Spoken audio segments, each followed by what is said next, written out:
Our show with a developing story. Our senior insider Shams Charania reported early this morning that Giannis Antetokounmpo expressed questions about the Bucks' ability to truly contend over the summer to his front office. Now, Shams also reported that as the two sides discussed a path forward, it became clear that there was another place that Giannis wanted to play outside of Milwaukee, and that was the New York Knicks. So Shams is here alongside our front office insider, Bobby Marks. Shams, let's get into the details here. Just how serious were these talks between the New York Knicks and Milwaukee Bucks? Malika, they were serious simply for the facts that sources told me that the New York Knicks emerged as the team in August that Giannis Antetokounmpo wanted to play for if he were to be traded outside of Milwaukee, if these two sides could reach agreement on a deal. And so the Bucks also picked up that phone call that the Knicks made. And I was told essentially from one source that this was an exclusive negotiating window that the Knicks had over multiple weeks in August. Leon Rose, the Knicks president, called Jon Horst, the Bucks general manager. These sides had multiple conversations. Offers were made, but there are two sides to this. The Bucks, I'm told, believe that the Knicks did not even offer a deal strong enough to continue these conversations. The Knicks believe, I'm told, that the Bucks never seriously considered a trade of Giannis Antetokounmpo this summer, and this all stems from the facts that Giannis Antetokounmpo, the Bucks still believe, is a guy that can help them right now win a championship. They still want to win with Giannis Antetokounmpo. That's what I'm told. Jon Horst told Giannis Antetokounmpo in their face-to-face meeting in late July that we can still win here with you, but clearly Giannis Antetokounmpo aired his level of concern as well with the roster. And so that's where these two sides are at. And people in New York have known, going back to 2024, that if this point ever came, Giannis Antetokounmpo might actually want to play in New York. So they've had knowledge that this is a possibility for a little bit of time here. They had a window, no deal. I think we're about to get to a moment of truth, and I think we've got basically a one-year timeline when you look at the future of Giannis in Milwaukee here. Yeah. Here's a player, if we fast forward to next summer, is extension eligible. And that is going to show a lot of us what his commitment to the Milwaukee Bucks is going to be. Because we know that 4-year, $275 million extension is going to be there next summer.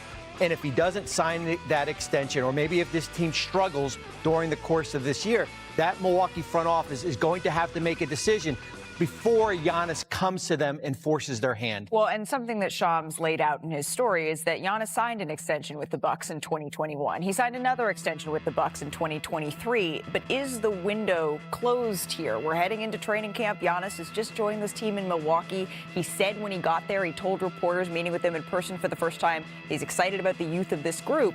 Is there still a pathway? So for the Knicks exclusive window, that window has shut.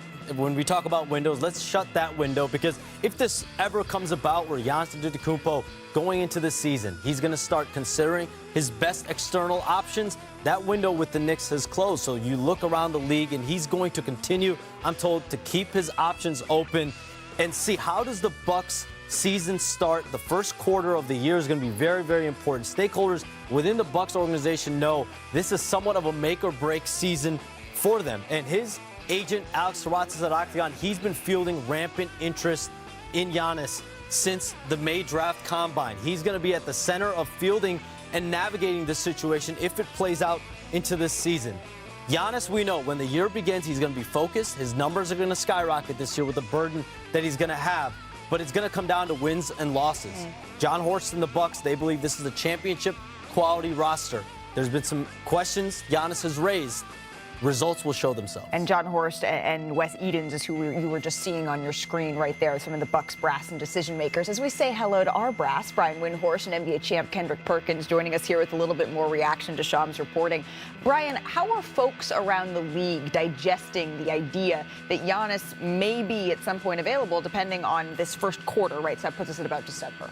Yeah, Malika, there's been an expectation for quite some time that Giannis's days in Milwaukee, one way or another, are numbered.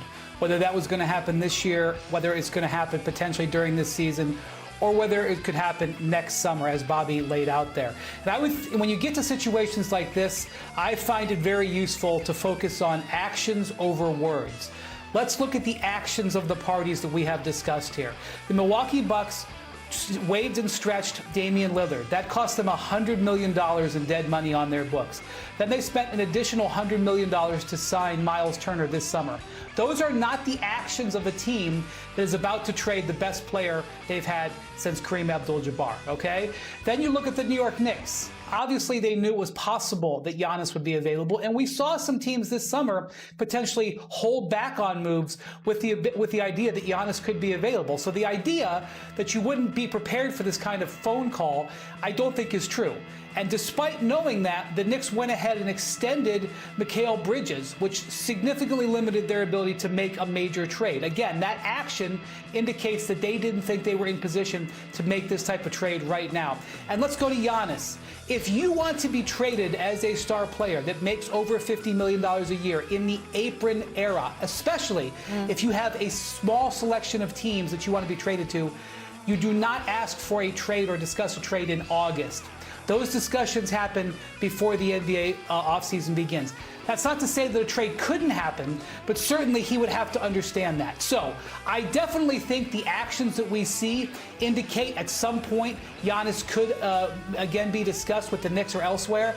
But I look at the actions here, and I don't think they were ever going to lead to a deal over the summer between New York and Milwaukee. Not to mention listening to what Giannis has said since he joined the team joined Media Day via Zoom, joined the team. He said what is important to him is winning a championship, and that's sort of been the same story for Giannis since I covered him, for the last 8 years. Perk, what do you make of this?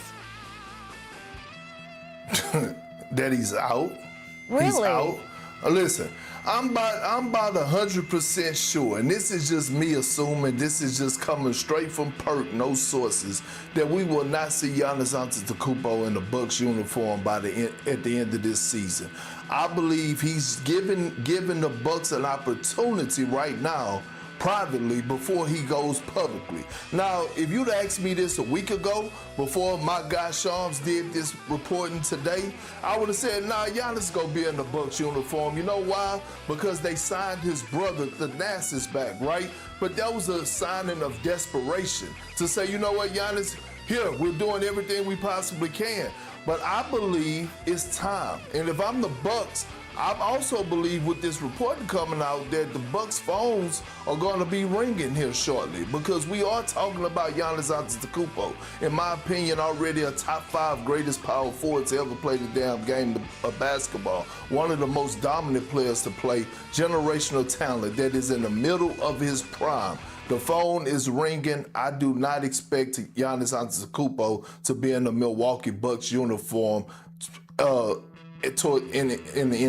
the end of the season. Okay, well, I'm going to pick up my phone and I'm going to ring Mr. Bobby Marks here, because Shams reported in this story, right, and you mentioned this a little bit earlier on our show, that maybe the best deal wasn't fully put forward here from the New York Knicks, because also there was a thought that they didn't think that the Milwaukee Bucks maybe were fully 2 feet into making this discussion. So let's dive in, Bob. Yeah. What could this look like if they were to make this? Well, look at the history of Leon Rose, their president, as far as going out and trading for OG Anunoby, Mikal Bridges, and Karl Anthony Towns. Big ticket moves here. Now, the problem is when we look at the trade machine, what leaves them with 1 first-round pick. Remember, they are a first apron team. They cannot take back more money. So when you look at a player like Giannis who's making $54 million, they can't take back more money here. They can aggregate contracts in a deal. You can put OG Anunoby and Mikal Bridges, who can't be traded until February 1st in a deal, but that's roughly $63 million. Now you're getting a third team involved. But look at where we're looking at it from a pick standpoint. 1 first available to go out and get probably the top 3 player in the NBA. That's where it gets complicated. You're getting a third team or a fourth team in here. I would say this from New York's perspective. When a player like Giannis becomes available, you basically have everybody on the table. You're basically saying pick for what you want. Now it's a matter of getting the money to work in a type of deal. When you're looking at it, certainly from Karl Anthony Towns, OG Anunoby, Mikal Bridges, they have the sweet spot contract, but it's a matter of getting a third team involved, and it certainly does get complicated. They can't be traded till the 1st, and the deadline is the 5th. And here's the other thing. Yes, correct. Here's the other thing. We all can agree. This team in Cleveland are probably the prohibitive favorite in the Eastern Conference. Yeah. Do you want to tinker what you already have with this roster to go out and get this shiny toy here? And that's the 2-lane approach that the Knicks have taken, right? On one hand, the Knicks are like, we have a chance potentially to get Giannis Antetokounmpo, something we've been eyeing and something we've known is a possibility since last year, as I reported earlier today. But on the other hand, they've made these moves. Mikal Bridges, Karl-Anthony Towns, they've depleted most of their asset base. Their non-player assets are pretty much decimated to try to win a championship now. And so they feel like they have the pieces right now where they can compete clearly for a championship, which is why there's some people in Milwaukee that feel like they didn't put their best foot forward in this potential deal scenario in August. But that exclusive window's shut. I will say this, Giannis Antetokounmpo, his camp, they are going to have a grip on this league to an extent now. There are teams that are going to continue to monitor it, and they're going to ensure that they don't exhaust themselves in other ways if this seismic trade possibility is still available for them in January or February. Perk, last word here. I mean, and also you look on the Milwaukee Bucks side of things, right? It seemed like, Giannis, heart is elsewhere, in my opinion. Like he, in my opinion, if you look at this roster, are they a championship roster? No. Does Miles Turner help them? Absolutely. But at what point do you start to consider, if you're the Milwaukee Bucks, from moving on from Giannis? And I know that's a hard thing to fathom and think about, but at the end of the day, you want to do what's best for the organization, but also while Giannis is hot, you want to make sure you're able to get back the pieces. But I do think the end is near. I don't expect Giannis to be in the Milwaukee Bucks uniform by the end of this season. Well, the video you were just seeing is Giannis back on the floor with the team here in Miami, where he rejoined this group. If you listen to what Giannis has said, he has said all of the right things. He has complimented the moves they have made over the summer. He said, yes, I like that we have gotten younger, and let's see what happens here. This is what we know for sure. Giannis wants to win another championship. Where and how that happens, that's what is going to play out here. We got a lot to get to on this. Town is to South Beach, and joining Miami Heat is going to give me the best opportunity to win. 15 years later, LeBron James teased his social media followers with the second decision. But everyone can relax. It was just a commercial, but that didn't stop basketball fans around the world from freaking out a little bit, just for a couple of hours. This is just a snapshot of some of the reactions, and it gave us all a moment to consider what the moment will eventually look like. Because at Media Day, LeBron said, quote, I don't know when the end is, but I know that it's a lot sooner than later. And for a hot second, fans thought that sooner might be right now, because the Lakers' final game of the season, it's at home against the Jazz on April 12th. And the least expensive ticket for that game, it jumped from $82 to $580 after LeBron's post, according to Vivid Seats. Our Dave McMenamin is at the Lakers practice facility in El Segundo. That was one heck of a fake out by LeBron, Dave. How many text messages did you get from folks wondering what this was? 20? 30? Yeah, it was in the 20 to 30 range for sure. 20 to 30 range for sure. I was one of those text messages. But the real question, it's going to come at some point, right? What has the reaction been so far to this decision 2.0? Well, listen, Malika, if you think back to the summertime, there was another ad that LeBron was a part of where the tagline was, what's next? And now that you have the decision 2.0, it shows that LeBron and his decision makers are playing with the idea of the unknown perception of what is going to be the end of his career. Is retirement looming this year? Is he going to extend with the Lakers, or is he going to go somewhere else and play season 24 and beyond? And I think the fact that they are toying with it and acknowledging it through these ads is saying something in itself. That is why you're having Rob Pelinka going into the season saying stuff like, I think it'd be a great thing if LeBron James would be to retire a Laker, because it's so imminent that you can't even avoid it in his commercial opportunities he has off the court. Right. There was a time in which it would be inconceivable, not to quote The Princess Bride, but it would have been inconceivable to think of LeBron making a joke about the decision, something that for years afterwards he spent a lot of time thinking about whether or not that was the right mechanism. And now that time has arrived. Let's turn the page to something that we know is happening right now, Dave, and that's Luka's first full training camp with the Lakers. He hasn't played yet in the preseason, but what are his plans for the remainder of camp here? Well, certainly the Lakers expect to have him on the court for maybe 2 or even 3 of the remaining 4 preseason games, and he'll get some reps with his new teammates and also get reacquainted with the guys he played with the end of last year. But part of the thing that Luka lamented at the end of last year, that there wasn't enough practice time for this team, and there wasn't enough time for them just to get to know one another and build that camaraderie. And so he's taken it upon himself to work on that. This summer, him and about a half dozen of his teammates went out to Las Vegas to the Sphere to see a Backstreet Boys concert. And today, after practice, he's taking all of his team on his own dime to the Porsche driving experience in Southern California. They're going to be going around the lap in 911s and GT3s. It's going to be the type of thing where you get your mind away from the basketball court. You get to see each other in a different environment, have some fun doing it, and build some memories that you hope can take you through the lean times that are going to, of course, occur at any time over an 82-game season. Okay, going around and driving some sports cars, that sounds like a lot of fun. I would love to do that for the NBA Today team building, but it may be more like go-karts, not quite sports cars. Dave McMenamin, thank you very much. All right, here's a look at the Lakers' remaining preseason schedule. They have 4 games left, including what should be a fun matchup against Luka's former team in Vegas on the 15th. Hopefully we see him in that one. You can catch it right here on ESPN. Before we move on from the decision part 2, you were a part of the decision, the original, the OG, Brian. What was your reaction to this little fake out here?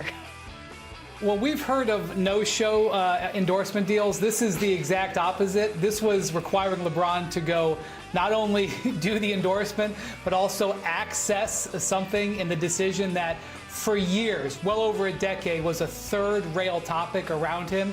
The fastest way to end a conversation with LeBron or his close associates between about 2010 and maybe about 2022 was bring up the word the decision, because they were so deeply scarred. So as Dave referenced, the idea of LeBron joking about retirement makes it feel like he's getting more serious about it. The idea that LeBron will now basically joke about the decision, even if it comes with probably a pretty good check, indicates that he's gotten to the point in his career where he could laugh at something like that. It has been 15 years. It's been a long time. Yeah. But if I had told LeBron he would have been doing this commercial in about 2012, he would have laughed at me. Yeah, there's some serious scar tissue that had to be worked through there. Let's talk about a more imminent decision here, and that is when we could see LeBron on the floor, because he's been dealing with that glute issue. Shams, what more can you tell us about his plan to get back on the court for the Lakers? Like I'm told, LeBron James has started to ramp up here. He's doing a little bit on the court, but I'm told the expectation is still that he's likely going to be out for the preseason, the goal being to be ready for opening night on October 21 against the Golden State Warriors. So he's doing more and more on the court, starting to do more basketball activities, but we'll see if he's able to get a game in before the regular season. Okay, and we're really hoping that we're going to see him in that opening night matchup between him and Steph Curry, because we don't know how many more we're going to get. That's a decision that we could see coming down the pipe. We got our first official look at Victor Wembanyama year 3 last night. The San Antonio Spurs in action, and he's doing a little bit of everything here on Monday night. Off of the Keldon Johnson miss, he's right there for the How about that? Bobby. I mean, the side. I mean, it's like just tipping. Oh, you recognize him? Frank the Tank Kaminsky? Nope. Victor shutting him down. Huge block there, Bobby. And the ability to kind of run. This is my concern a little bit, the turnovers there, but unfortunately gets a Wemby dunk off the miss there. Yeah, big dunk off of the miss there by Champagnie. And then going ahead here a little bit later in the first, his head is barely, he's way above the rim. Victor Wembanyama, little 2-man action there. Like a quarterback making perfect pass. Big to Luke Cornett. And then the second quarter here, you want Wembanyama lurking in the paint a little bit. Comes over, massive rejection off the glass. A big-time block there, and then heading the other way. Defense leading to offense for the San Antonio Spurs. And then if you think it's just his game around the rim, well, no. Pulling up for 3 in transition there, nails it. And that's what he's looking to do, kind of play out on the perimeter, less in the paint. Wemby gets in the lane, finds Cornett there for another lob. It could be a fun little connection this year. Here's Wembanyama after the game on getting his teammates involved. There are some shots. Of course, I probably turned down a shot I could make with my eyes closed, but that was to get one of my teammates a shot he could make in his sleep. You know what I mean? So we have 24 seconds, to find the best solution offensively, and this is what we're trying to do, because this is what great teams do. In just 16 minutes of action, he put up 9 points. Wemby had 10 rebounds, 7 assists, 3 blocks, 6 turnovers, though, as you mentioned, that we're keeping an eye on here. He also made all 3 of his shot attempts there. So, Perk, the combination of Wemby's size, his ability, it makes it so he can kind of shoot from anywhere on the floor. But how did you want to see him approach this game offensively? Well, how he's approaching it overall, Malika, a player that was sidelined because of health issues, and when you're on the sideline, you miss the game of basketball and you appreciate it more. That's what we're seeing right now, that joy out of Wemby, along with his work ethic and his desire to want to be better and be great. But on top of that, I want Wemby to be a big man that has guard skills, playing inside out, and he is showing that right now on both sides of the floor. Not afraid to mix it up, using himself a lot more in the screen pick and roll action as the picker, and also establishing himself on that low block mid post area, and then he's taking it to the outside where we see him pushing a rock, looking like a Jamal Crawford and KD at times.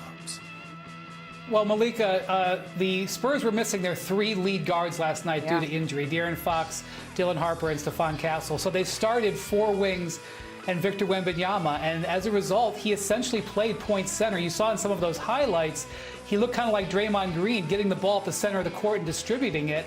And look, he can do a lot of different things, but create with the ball far from the hoop is something that is on the list. I don't know how much you want to do it, but I'm just going to tell you, coaches have been trying to talk Victor out of playing on the perimeter since he was 11 or 12 years old. He has never listened to them. He's not going to listen now. So the game plan last night, be it a one-off style game plan against a Chinese team, could be instructive in how Victor wants to expand his game more this season.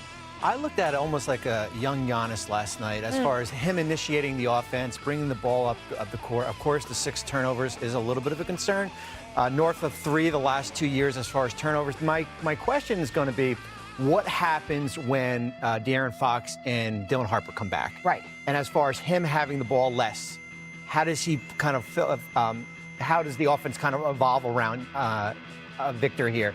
That's the biggest concern. Is he going to be in a corner standing? I'd love to get him just around the paint more, right, instead of less kind of floating around the perimeter. But I like him bringing the ball up. His base, I said it yesterday, his base is a lot stronger than it was 2 years ago when we saw it at summer. And it's just so nice to see him back on the floor. And the expectation from the Spurs is they're not going to be without Dylan Harper and De'Aaron Fox that far into the regular season, if at all, right? They're trying to get him back kind of on the early side of all this so that they have plenty of time to gel before we get down to the brass tacks. You guys probably spotted this in those highlights, but in case you didn't, Wemby wasn't the only Victor on the floor last night. A friend of the show, Victor Wembanyama, and Victor Oladipo, the former second overall draft pick in the 2013 draft, lighten it up here for the Lions, dropping 20 points, adding 5 steals. He said his story would inspire the masses, and certainly all of us here at NBA Today are rooting for him as he takes his next steps in trying to return to the NBA. But it was just great to see him out on the floor here.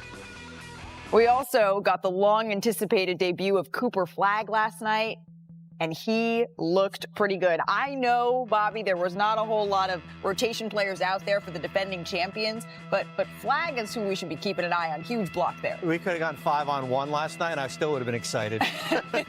Anthony Davis there for the slam, and then going ahead a minute later, Flagg gets it at the top of the arc, drives, dishes it to Lively for the reverse jam. Great ball movement. Later in the first year, we've been wondering how much Cooper with the ball in his hands playing point guard we were going to see here. Dishes it off once again, this time to Dwight Powell with the flush. The Mavs would lead by 9 after the first. Second quarter, less than 6 to go. Mavs getting out in transition a little bit here. A nice pass to P.J. Washington and one. Well, and here's the thing. Even though they didn't have most of their guys, they still had Case and Wallace guarding Cooper last night, bringing the ball up the court. Absolutely, and that is not an easy task. Flagg, nice finish. The Mavs, you know what? The score is not what's important here. It's the step-back 3, Bobby. That is NBA ready right now. Absolutely. Youngest player in the league and looking so mature beyond his years. Flagg drains the pull-up 3. He finished with 10 points, 6 rebounds, 3 assists. Here's Cooper after the game. I mean, I had a lot of fun. This is a great team. We got a lot of really good guys, a lot of great players, but I thought we just played together really well, and, you know, that's a fun brand of basketball to play. And the ball's moving around, everybody has each other back, so it was fun. I thought he did a great job of finding guys. He found PJ for and one, and then also being able to play off the dribble and shoot the 3.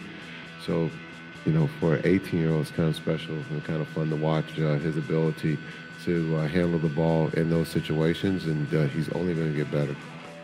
It's time to say howdy to our partner, Tim McMahon, who was in Fort Worth to see Cooper Flagg's debut last night. So, Tim, you were there. What stood out to you from the Mavericks after seeing him in action?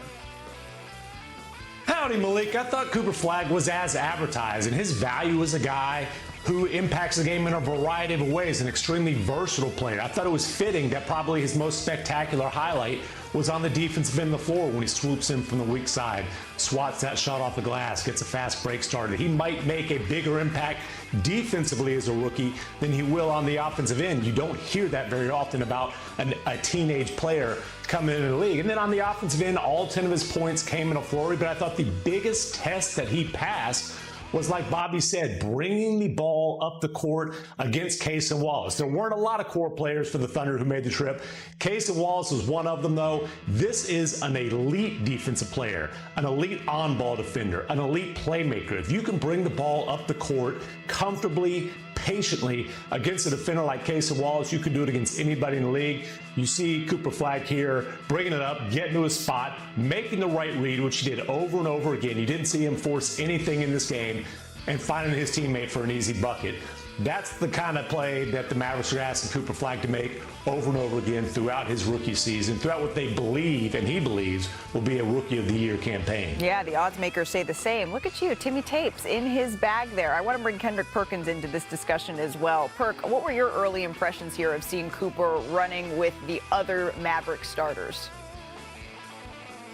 Well, it was a lot, but on the defensive side of things, he showed his impact because he's so versatile, meaning that he could guard 1 through 5, but if you need him to play out of position, if you need him to anchor the defense, he's a hell of a rim protector. And we got the film right here, Malik, okay? I broke down a couple clips.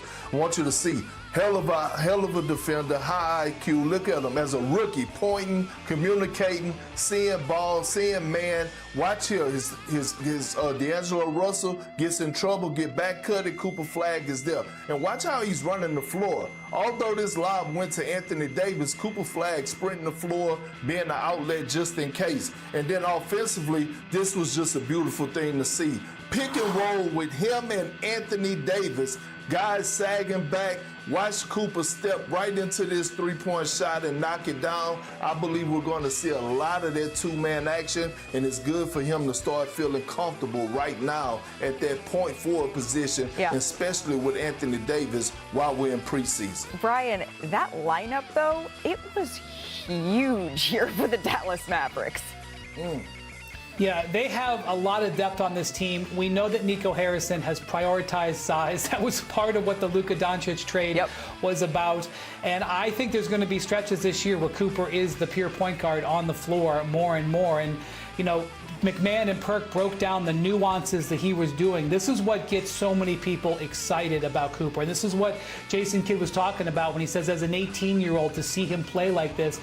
As I watch him, to play with such confidence, to be given so many responsibilities. You saw in that film, they want him with the ball in his hands, making a bunch of decisions on offense. They want him being that low man on defense, guiding their defense a little bit. You don't see that with 18-year-olds. And so he may not go out there and average 25 points a game, Malika, especially with the team that's got this much depth. But those nuanced decisions, that's what gets people so excited about his future. It's also so rare to see a #1 pick come into a team that has the expectations, even with the injury to Kyrie Irving, that the Dallas Mavericks have here. But, Brian, you've mentioned a couple of times the depth here of the Dallas Mavericks. Let's dive into that depth just a little bit more. Bobby, what do you got on that front? Well, it's one thing to say it, but when you see it on the touchscreen here, this is what jumps out on me. We saw last night Jason Kidd roll out this lineup, certainly with Kyrie Irving out, D'Angelo Russell starting at the point guard.